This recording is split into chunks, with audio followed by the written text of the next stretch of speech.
Ecuador invadió la Embajada de México en Quito para detener al ex vicepresidente Jorge Glass, quien había recibido asilo político, y anunciaron el inmediato rompimiento de las relaciones diplomáticas. Las tensiones entre los países que mantenían relaciones desde 1830 fueron en aumento desde el 17 de diciembre, cuando el exmandatario pidió refugio en la sede mexicana. Ecuador defendió la medida alegando que hubo un abuso de las inmunidades y privilegios concedidos a la misión diplomática. El expresidente de Ecuador, Jorge Glass, estuvo preso por corrupción y tiene una orden de prisión en el marco de una indagación por el presunto delito de apropiación o uso ilegal de bienes del Estado. Nos relata los hechos en exclusivo para Radio María Argentina Carlos Zacoto, periodista de Teleamazona desde Quito, Ecuador. ¿Qué tal, amigos de Argentina? Les saluda Carlos Zacoto, periodista en Guayaquil, Ecuador. Los hechos que hoy concentran la atención del mundo entero han empezado el viernes por la noche, cuando en un hecho sin precedentes, el gobierno ecuatoriano ha dispuesto a la fuerza pública el ingreso a la embajada mexicana ubicada en la capital Quito, luego de una serie de impases con el gobierno mexicano, tras unos pronunciamientos de parte del presidente de ese país, Andrés Manuel López Obrador, que ha puesto en duda las elecciones en las que resultó el presidente Daniel Noboa electo. Tras eso, el gobierno ecuatoriano decidió declarar persona non grata a la embajadora de ese país en Ecuador. Pocos días después, las tensiones aumentaron luego de que México otorgó asilo político al ex vicepresidente Jorge Glass, quien tiene 2 sentencias ejecutoriadas en el país por casos de corrupción y una orden de prisión preventiva por otro caso, uno tercero, por los usos del Fondo para la Reconstrucción de Manabí y Esmeraldas, provincias que fueron azotadas por un terrible terremoto hace más de 8 años, hace casi 8 años exactamente. Estos temas, según el gobierno nacional, hacían que el ex vicepresidente Jorge Glass no califique para otorgar un asilo político, puesto que, a decir del gobierno, esto viola los convenios internacionales respecto de la naturaleza del asilo, tomando en cuenta que se trata de delitos comunes. Lo sucedido el viernes por la noche sigue generando reacciones. A nivel internacional hay respuesta de parte de mandatarios, en su mayoría condenando los actos ocurridos en Quito, la intromisión de la fuerza pública en la embajada mexicana.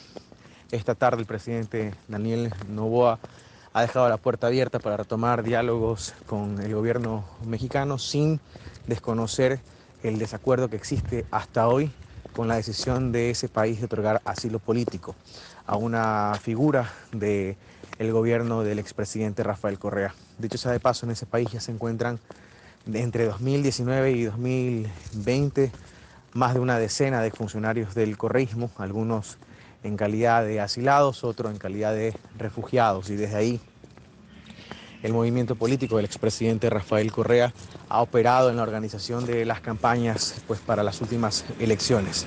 ¿Dónde se encuentra a esta hora el ex vicepresidente Jorge Glass? En un hospital en Guayaquil, luego de que, según el servicio de cárceles, el ex vicepresidente se rehusara a ingerir los alimentos que le proporcionan en la cárcel La Roca, un nombre con el que se conoce a una cárcel de máxima seguridad acá ubicada en Guayaquil, en la zona costera del país. Mientras continúan las reacciones y ya Ecuador se prepara para enviar una comitiva de alto nivel para atender los requerimientos de la Organización de Estados Americanos. Así las cosas. Un saludo fraterno desde Ecuador para Argentina. Estamos pendientes de lo que suceda.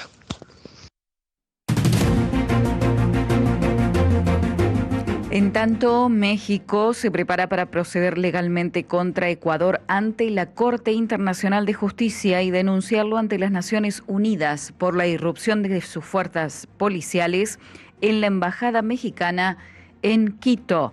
Además de la demanda que se introducirá en la Corte Internacional de Justicia México enviará al secretario general de las Naciones Unidas, Antonio Guterres, una carta sobre el incidente para que la presente ante todos los miembros del organismo y la Asamblea General. Pedirá también el respaldo de la treintena de países que integran la comunidad de estados latinoamericanos y caribeños. Nos amplía la información desde Ciudad de México el periodista Fidel Carlos Flores. Ni en tiempos de dictadura extrema como la de Pinochet en Chile, ni Argentina en la misma época se atrevieron a invadir embajadas mexicanas cuando en estas se refugiaron centenares de personas que huían de la violencia y persecución que ponía en riesgo sus vidas, remarcó el presidente de México, Andrés Manuel López Obrador. Autoridades, instituciones y políticos de todos los partidos mexicanos indignados apoyaron la firmeza y reacción inmediata del mandatario y coincidieron en que un gobierno anfitrión nunca había osado un hecho de tal magnitud aún en el contexto de la Guerra Fría.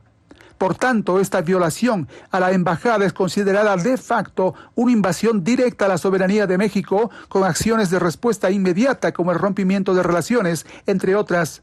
De tal manera que el pasado viernes presenciamos un acto que sienta un precedente de funestas consecuencias diplomáticas. Ecuador se convirtió en el primer país en la historia contemporánea que no respeta tratados internacionales, destruyendo así principios elementales de civilidad como la Convención de Viena 1961 sobre relaciones diplomáticas.